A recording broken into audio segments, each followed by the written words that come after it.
what's up guys? It's Mr. Adazahi, and today I'm going to be talking about everybody's favorite game, War Robots, and more specifically, what is widely known as one of the top bots in War Robots, the Ares. Now, we all know how it usually works.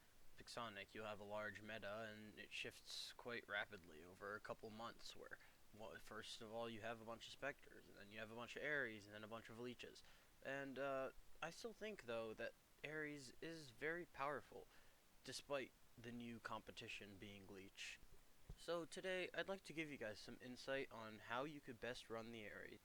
But first, let's learn a little bit of history. The Ares originally came out in November 27th, 2018. It's coming up on its first birthday really soon. It came out alongside Hades and Nemesis, which are robots that use basically the same idea of an ability. So basically, the ability that was given to Ares is this little bubble, and it would extend out similarly to an energy shield. However, unlike an energy shield, it could not be destroyed. However, you could still run inside the personal space bubble here and damage the Ares. However, due to limited nerfs, the Ares was rather quick and pretty difficult to get inside of without, dying. Additionally, the Ares had these four little energy pew pew death rays attached to its shoulders and under its shoulders. If you ever shot the purple bubble shield, these weapons would power up and deal even more damage than the already extreme amount they did without being powered up.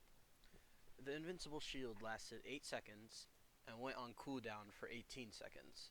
Also, the Ares sported quite a bit of firepower, having the same as Griffin, 2 medium slots and 2 light slots. All of these things being mixed together did not exactly result in the easiest bot to counter. In fact, many squads actually found this really great idea, but a very hated idea. What was this idea? Well, it became the meta, and you already know what it is. The Ares train. What was the Ares train? Well, basically, your entire team plays Ares, and you all alternate your invincible shield bubbles, and basically staying together become a gigantic, unkillable mess of purpleness. Thankfully, the nerf did actually let Ares still remain viable without being extreme. When they nerfed the speed, making it lose 33% speed while in its shield form, the Ares became a lot more difficult to use in a train. Many players could get up in stealthy bots, or small bots, or quick bots, or really just heavy bots if they wanted to, and either tank the damage or avoid the damage and get inside the shields and completely crash an Ares train. I actually remember once I played with my squad, and there was an entire Ares train. Now, not all of us were running Areses at the time, but one of us was running a Hellburner. He ran into the Areses, and, well, it didn't work out very well for them. This picture kind of sums up what happened if you don't know what a Hellburner is. But anyways, back to our lone little Ares here. Nowadays, where the Ares is mostly just a tame robot that's not extremely powerful, because now there's also Shieldbreaker, which just allows any player with a module slot to, well, shoot right through the shield, as the name suggests. I think Ares now actually has some strategy to it, and less just, walking and being invincible. Nobody liked Ares trains. But, anyways, now that the game requires some sort of skill, let me teach you what you can do. So, below you can see an image of all the viable weapon options for an Ares. I'm mostly just kidding. There's a lot of pretty good ways you can run an Ares, but I personally do like the shotgun method. Scourges and sparks and pulsars and marquises can be used quite well for mid-ranging, seeing as the Ares' weapons have a 500-meter range and still do way more damage than they should. Mid-range actually works quite well on Ares, but, just because your favorite setup isn't here, that doesn't mean it's bad. That just means I don't have enough space on the screen, and I can't be bothered to keep looking up pictures and putting them here. But basically any meta high-ish tier weapons will work well. I do like to joke that you could run the Ares with no weapons it'll still perform just fine because of its built-in weapons. But for the most part, really, you could invest in scourges or sparks or pulsars or marquises or coronas or halos, just depending on what your playstyle is. If you like closer range, you could play coronas and halos. If you like mid range, you could play pulsars and marquises. And if you like to be able to be the jack of all trades at all ranges, then scourges and sparks work well.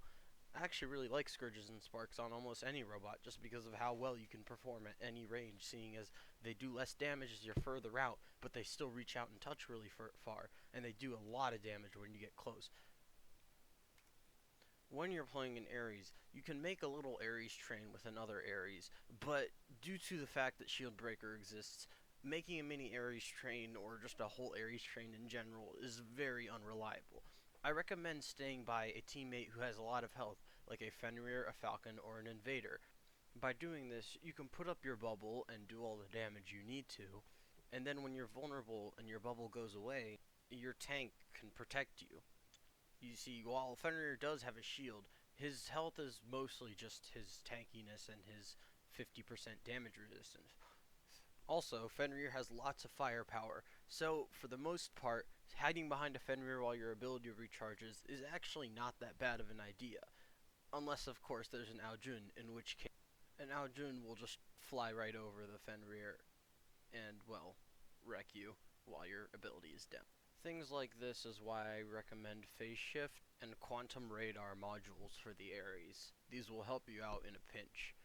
You can also use Shield Breaker, it'll help you against other Areses. As for passive modules, you'll probably want to be running a Last Stand and 2 damage modules, either being thermonuclear or nuclear reactors, depending on which one you can afford. That's basically the bulk of it. Just remember, whenever you're using an Ares, or really any robot in this game, of course, most robots, and a lot of robots, with the exception mostly being healing robots, are very self-sufficient and will work well in solo play, including Ares. However, they generally will work better if you have your team. It's good to have another friendly Ares alongside you or a Fenrir so that you could not have to go behind cover every time you need to recharge your ability. Anyway, that's really it for my review of this robot. I'll look forward to doing more robot reviews in the future. I'm not that great at YouTube. It's one of my first, well, really well thought out videos and kind of edited-ish videos. So, it'd be nice to see your support, like, subscribe, do all that. I'm Adazahi, a stupid looking picture of an octopus. Thanks for watching.